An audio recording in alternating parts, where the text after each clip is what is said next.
Kani kedai ke Batisi TV, bat pidang pet ya ke kubur baman kasni, belawan rasa pi tak ke rupa, ringkat bat ke Orange Nissan, lom sokpo near Fire Brigade Shillong. New Nissan Kicks. Bookings open now. Haga khandai tarik mentau nailur arajar ka khandai. Chief Election Officer ke Jela uba Frederick Roy Kharkongor ula plot ba ya ke Electoral Verification Program.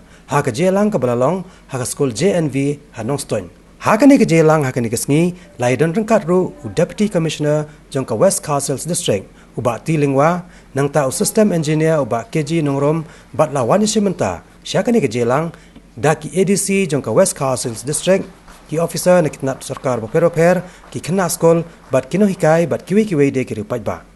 In the entire state, this is the state launch of EVP program amongst ELCs, and ELCs play a very integral role in this entire exercise because an EVP program without ELCs would be incomplete, because as the DC had mentioned in his opening remarks, you will be able to carry this message to your families and to your parents that it is highly essential to carry out and to undertake the electoral verification program.